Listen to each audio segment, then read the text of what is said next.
Yeah, we are used to the rich folks, including the likes of Bill Gates, Elon Musk, and Jeff Bezos, to name a few, but these billionaires' accumulated billions is like a drop of water in the ocean when it comes to Saudi Arabia's royalty wealth. The royal family's wealth in Saudi runs into trillions, and that right there is the type of money most people can just imagine.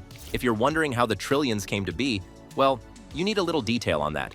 The Saudi royal family have always had a good relationship with money, as the family dwells in several aspects of money-making businesses. However, in recent times, the most significant and successful business the royal family has focused on is Saudi Aramco.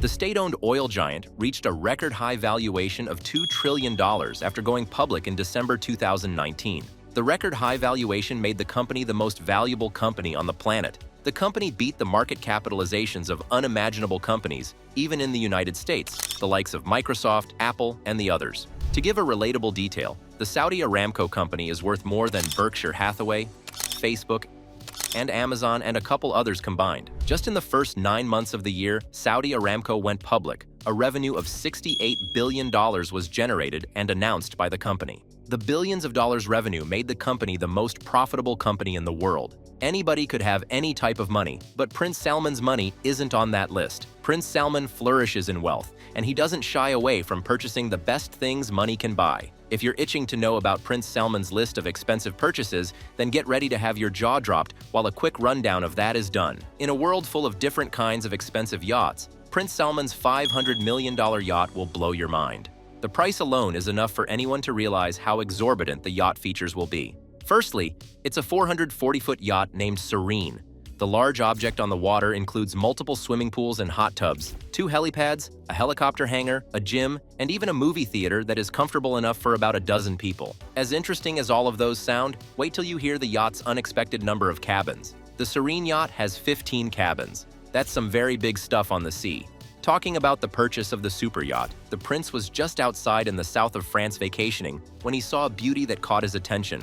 And that was it. He wanted it, and he got it. Another multi-million purchase Prince Mohammed made was in 2015 when he bought a chateau in France for a whooping sum of $300 million. If it comes to setting the record straight like no one else, Prince Salman does the best job at that. However, the Prince of Saudi never makes any noise about these jaw-dropping purchases for reasons best known to him. Prince Salman was able to keep the chateau purchase a secret for 2 years, after which it was reported that the Saudi prince bought the Chateau Louis XIV in Louveciennes, which is located west of Paris between Versailles and Marly-le-Roi. The Chateau is a 17th-century building that reportedly includes gold-plated fountains and aquariums, a sound system, beautifully designed blinding lights, 10 royalty bedrooms, and air conditioning amidst other features. It's on a different level when you know every feature can all be controlled by an iPhone. The magnificent building is not old in terms of the interiors at all, because while it's a 17th-century castle, its technological advancement makes it a 21st-century building.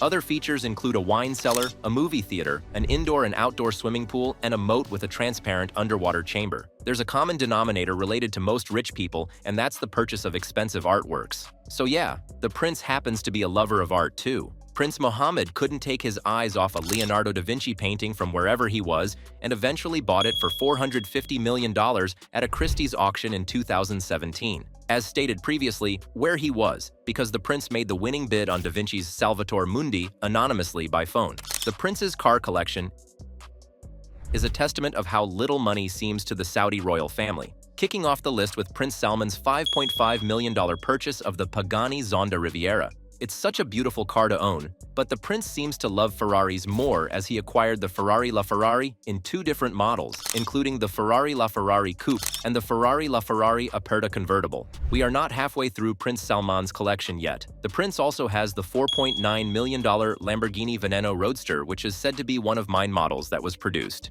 There's also the one-of-one Bugatti Vision Gran Turismo and the prince's Bugatti Chiron. Still on the prince's insane car collection, there's the Swedish beautiful work of art hypercar Koenigsegg Regera, worth about $1.9 million. Also, there's the German Porsche 918 Spider. As part of the name implies, 918, which means there's only 918 models of the car in the world. To end the list, there's a Pagani Huayra Roadster belonging to Prince Salman's garage. All of these cars are customized in the ways the prince desires, and that comes with an extra cost. However, still on the talk about the prince splurging on cars, the players of the Saudi national team had luck shining on their side in 2022 after the prince gifted all of them one of the coolest Rolls-Royce ever made. After the team had defeated Argentina in the 2022 World Cup, the prince, in his happy mood, presented to all the players a brand new Rolls-Royce Phantom worth about $500,000.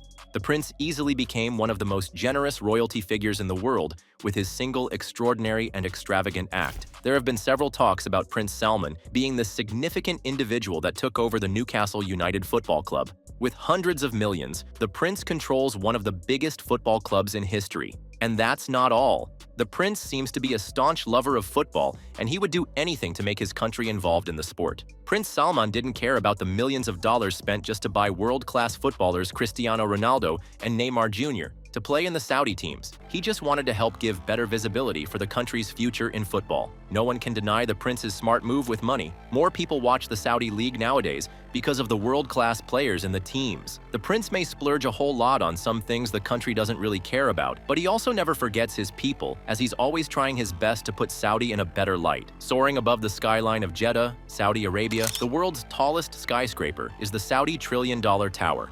It stands a whopping 1,000 meters, or 3,281 feet tall, making it the tallest building in the world. The tower is set to become an iconic monument to the region, and the result of a $1.2 trillion investment by a Saudi Arabian investment group. It's safe to say Saudi Arabia isn't one of the countries not to be messed with in terms of their economic status. Saudi Arabia seems to be giving every country a run for its money, with dazzling new renderings that show the interior of the kingdom's proposed 75-mile-long and mirror-wrapped Landscaper city, whose images not only reflect an unimaginable piece, but also look like the regular fictional movie tower. This skyscraper is said to stand higher than New York's Empire State Building when it's finally completed. The $1 trillion mega development is called the Line, part of a desert complex known as Neom, spearheaded by Saudi Arabia's Crown Prince Mohammed bin Salman. The Neom isn't just about to be only a skyscraper, but it will also include an artificial ski resort, as well as robots and AI for the project's inhabitants. It seems like we are about to be living in the 31st century while we are still in the 21st century. The line is set to be completed by 2030, although engineers have reportedly said the massive undertaking could take 5 decades to complete. The new statistics and designs of the building, revealed recently, stated that the residents can have whatever they need within a 5-minute walk, and there will neither be cars nor roads. I bet you're wondering how they would survive, but you should know, a plan would definitely be set in place for all of these motions. The designs revealed for the city's vertically layered communities will challenge the traditional flat, horizontal cities and create a model for nature preservation and enhanced human livability, the Crown Prince bin Salman said when he unveiled the designs. Construction has already begun for the project, which is funded by the government's Public Investment Fund. The building is set to have two 1,600-foot-high buildings running parallel to each other across a 75-mile-long strip of desert and mountains. The designs revealed a network of towers with lush greenery, an artificial river, neon lights, vertical farms, and walkways with views of the surrounding desert. There will even be a sports arena 1,000 feet above the ground. This isn't just about making your jaws drop, but also making your heart skip a beat when it finally comes to life. The project is set to house 5 million people and even include a marina for boats. It also stands to create thousands of jobs.